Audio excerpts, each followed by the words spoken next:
ఒక రాక్షస పాలన నుంచి బయటకు వచ్చి ఒక పండుగ వాతావరణంలో ఇవాళ ఈ రాష్ట్ర ప్రజలందరూ కూడా ఉన్నారు. ఈ రాష్ట్ర అభివృద్ధిని కోరుకుంటా ఉన్నారు కాబట్టి ఒక అద్భుతమైన మెజార్టీ ఇచ్చి ఇవాళ ముందుకు వెళ్తా ఉన్నాం. వాళ్ళు కోరుకున్న దానికంటే కూడా ఎక్కువగా అభివృద్ధి కార్యక్రమాలు చేయడానికి మేము ప్రయత్నం చేస్తామని చెప్పేసి మీ ద్వారా తెలియజేసుకుంటూ, రానున్న 4 రోజులు ప్రతి ఒక్క జన సైనికులు కూడా సేవా కార్యక్రమాల ద్వారా ప్రజల్లో ఉండాలని, పవన్ కళ్యాణ్ గారి యొక్క ఆశయాల కోసం నిత్యం కష్టపడాలని ప్రతి ఒక్కరిని కూడా కోరుకుంటూ, ఇకపోతే చాలా మంది మీరు అడగక ముందే చెప్తా, వీసీ గారి మీద చర్యలు తీసుకుంటున్నారా తెలియదుగా అని చాలా మంది అడుగుతా ఉన్నారు.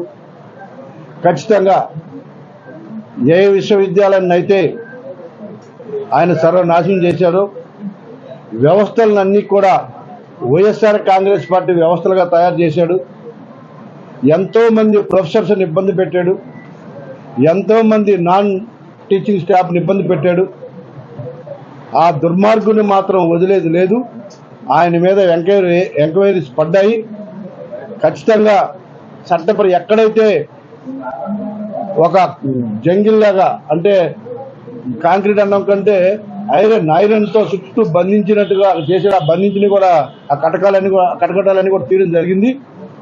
అక్కడి నుంచి ఆయన్ని అరెస్ట్ చేసి ఆయన చేసిన తప్పిదాలన్నింటినీ ప్రజల్లోకి తీసుకెళ్లి ఎక్కడైతే ఆ కంచేసిన దగ్గర నుంచే అరెస్ట్ చేసేసి తీసుకెళ్లాలని చెప్పేసి అక్కడ ఉన్నటువంటి యూనివర్సిటీలో ఉన్నటువంటి అధ్యాపకుల కోరిక కానీ, అక్కడ చదువుకున్న స్టూడెంట్స్ కానీ అందరి కోరిక ఆయన అక్కడనే అరెస్ట్ చేయాలని. ఖచ్చితంగా చట్టం తన పని తాను తీసుకెళ్తుంది.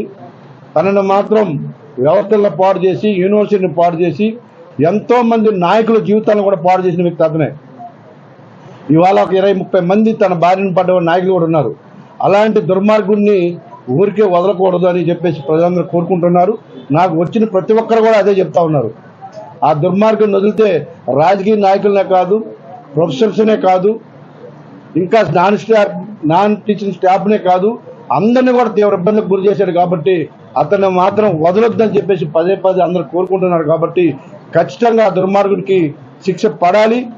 అలాంటి మోనార్కులు, అలాంటి గ్రూప్ రాజకీయాలు చేస్తూ విశ్వవిద్యాలయాన్ని సర్వనాశనం చేసినటువంటి వ్యక్తిని మాత్రం వదలొద్దని చెప్పి అందరూ కోరుకుంటున్నారు. కాబట్టి ఖచ్చితంగా ఆ దుర్మార్గుడికి శిక్ష పడుతుందని చెప్పేసి మీ ద్వారా తెలియజేస్తా ఉన్నాం. ఇకపోతే చాలా మంది కోరిక, అధ్యక్షులు పవన్ కళ్యాణ్ గారి యొక్క బర్త్డే సందర్భంగా విశాఖపట్నం సిటీకి సంబంధించి 98 వార్డులో కూడా బర్త్డే సెలబ్రేషన్స్ చేస్తా ఉన్నాం. బర్త్డే సెలబ్రేషన్ అన్నం కంటే కూడా బడుగు బలహీన వర్గాల కోసం ఆయన పుట్టిన రోజు సందర్భంగా సేవా కార్యక్రమాలు, బ్లడ్ డొనేషన్ క్యాంపులు, బీచ్ క్లీనింగ్లు ఇవన్నీ కూడా చేస్తూ ఉన్నాం. ముఖ్యంగా 30వ తారీఖున విశాఖపట్నం సిటీ అంతా కూడా ప్లాంటేషన్ చేస్తాం. ముఖ్యంగా సౌత్ నియోజకవర్గంలో సుమారు 5,000 మొక్కల్ని నాటుతున్నాం.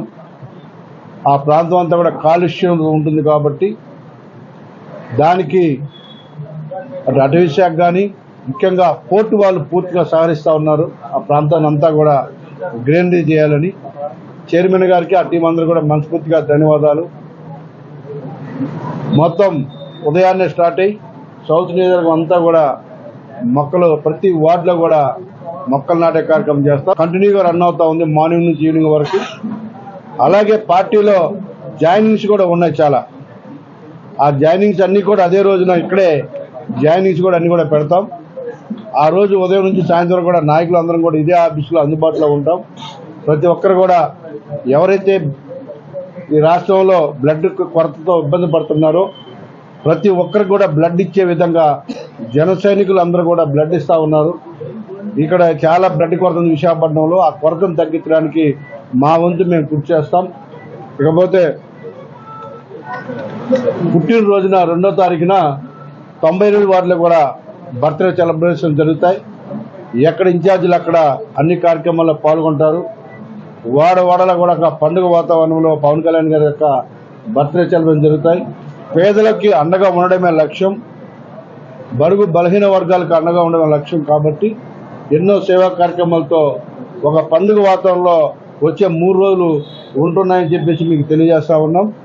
రానున్న రోజుల్లో పవన్ కళ్యాణ్ గారి ఆశయాలు, పవన్ కళ్యాణ్ గారి యొక్క ఏదైతే కోరుకుంటున్నారో ఈ రాష్ట్ర ప్రజలకి సేవ చేయాలని ఎన్నో విధాలుగా ఆయన మనసులో ఉన్న కోరికలన్నింటినీ కూడా ఇవాళ ఉప ముఖ్యమంత్రిగా ఆయన చేస్తుంటే మా వంతు కూడా మేము సహకరిస్తాం.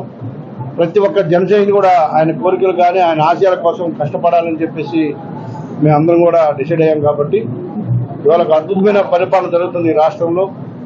అందులో మేము భాగస్వాములమైనందుకు చాలా హ్యాపీగా ఉంది.